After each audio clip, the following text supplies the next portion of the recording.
Before I begin this morning, I want to thank you all for being here. This is one of those Sundays that is known as Cannonball Sunday, where you can shoot a cannonball down the center aisle and not hit anyone, or Associate Pastor Sunday, as it is often referred. So thank you for being here. And on this first Sunday after Christmas, we find ourselves moved away from the story of Jesus' birth. The scripture reading for today gives us more about Jesus as an infant, and is one of those stories we tend to wish was not in the Bible. But it is, so I ask that you listen now to the word of the Lord found in the second chapter of Matthew, verses 13 through 23. Now, after they had left, an angel of the Lord appeared to Joseph in a dream and said, "Get up, take the child and his mother and flee to Egypt, and remain there until I tell you, for Herod is about to search for the child to destroy him." Then Joseph got up, took the child and his mother by night, and went to Egypt, and remained there until the death of Herod. This was to fulfill what had been spoken by the Lord through the prophet. "Out of Egypt I have called my son." Then Herod saw that he had been tricked by the wise men. He was infuriated, and he sent and killed all the children in and around Bethlehem who were 2 years old or under, according to the time that he had learned from the wise men. Then was fulfilled what had been spoken through the prophet Jeremiah. A voice was heard in Ramah, wailing and loud lamentation, Rachel weeping for the children. She refused to be consoled because they are no more. When Herod died, an angel of the Lord suddenly appeared in a dream to Joseph in Egypt and said, "Get up, take the child and his mother, and go to the land of Israel, for those who were seeking the child's life are now dead." Then Joseph got up, took the child and his mother, and went to the land of Israel. And when he heard that Archelaus was ruling over Judea in a place of his father Herod, he was afraid to go there. And after being warned in a dream, he went away to the district in Galilee. There he made his home in a town called Nazareth, so that what had been spoken through the prophets might be fulfilled. He will be called a Nazarene. This is the word of the Lord. Thanks be to God. Pray with me, please. Spirit of the living God, fall afresh on me. Melt me, mold me, fill me, use me.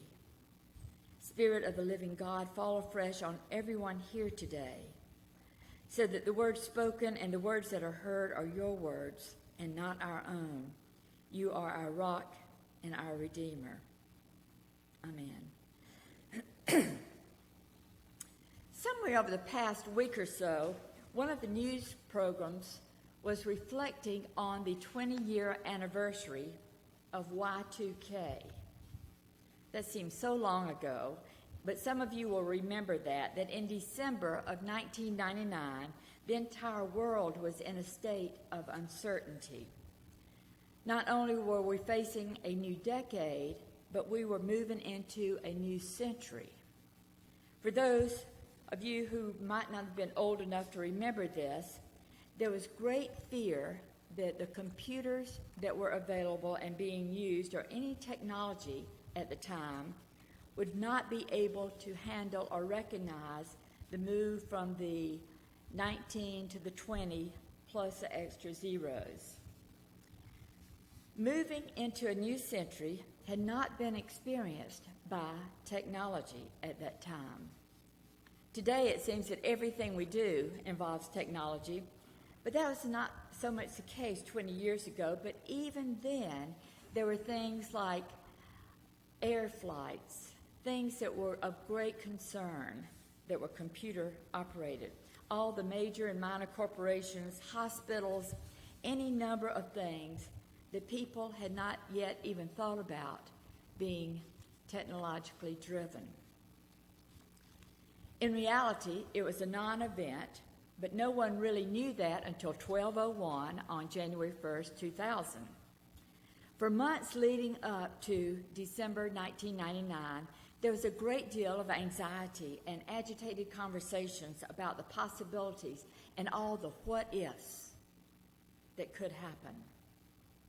That was certainly a time of uncertainty.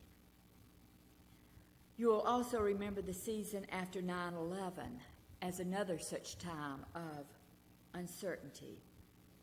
That was a time when people had feelings of depression, confusion, anger, distress, or sorrow.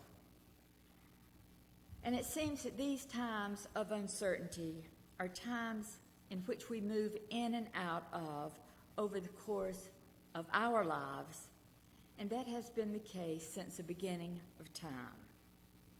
We land in today's text and find the people there in a time of uncertainty. The people are distressed. We've moved away from the warm and fuzzy feeling we had just a few days ago. The scene gathered around the manger with all the animals and the shepherds and the magi. In today's text, many of the characters are the same, and especially the baby. A baby born in less than good circumstances, but as the events of Jesus' birth unfolded, magi showed up and gave extravagant gifts. Things started to look maybe pretty good for baby Jesus. It was that time that Jesus was recognized as the King. They realized that Jesus was, in fact, the Messiah. But that was the problem, because, you see, there already was a king. It was King Herod, and it was King Herod who sent the Magi to let him know if they found the baby, because he said he also wanted to go worship this newborn child. Let me give you a little bit of the backstory. Herod the Great was the ruling king, and he was king by Roman appointment. He was not Jewish, he was Idumean, and he had fought for years to take control of what he eventually claimed as his kingdom.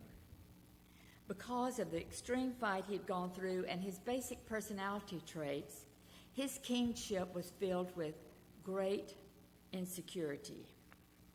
He had private security forces, and he had built major fortresses. He had built them in Jerusalem, Caesarea, the Herodian, the Masada, and several other places, so that he would never be far from a defensible refuge. He was known to kill anyone who was expected to be a rival of the throne. He had even turned on his family. He had killed one of his wives and one of his sons. He was not dreaming of sharing the throne with this Jesus person, even if this Jesus person was an infant. King Herod, it turns out, was insecure enough that he was afraid of babies, especially this baby that had already caused a stir among some of the people. And people were already worshiping this baby. So the Magi, who'd been sent by King Herod to find the baby, they were alerted by in a dream by an angel, not to return to King Herod and inform him of the baby's birth. They were warned that King Herod did not wish to worship this newborn king, that King Herod did not want another king. So the Magi's returned home by another road. And some translations say they returned home by another way. King Herod finds that the Magi had tricked him, and he becomes furious. He's determined he will handle things in a different manner. He will handle them according to his own way, and he would capture the newborn child by demanding the death of children 2 years old and younger. But once again, an angel appeared, and this time came to Joseph in a dream and tells him about Herod's plan. The angel tells Joseph to escape to Egypt and to stay there. Egypt was not in the jurisdiction of King Herod, and the Messiah would be safe there. So Joseph goes against all the authorities who are out to destroy and put to death the least of the people, the babies, and Joseph takes his family to Egypt. Think about it for a moment. Joseph takes his family to a land of bondage, slavery, and oppression. Joseph takes a big risk and goes to a place that has so many memories and so much history of his own people. But there's nothing we will not do to risk saving our families. So in the first week of Jesus' life, he goes to Egypt with Mary and Joseph. Egypt is the place where the Israelites escaped from, the land Moses led people out of in the Old Testament. And that is where Mary, Joseph, and Jesus go and live the first days of Jesus' life as a refugee. That's how Jesus' life began. After some period of time, Herod dies, and again in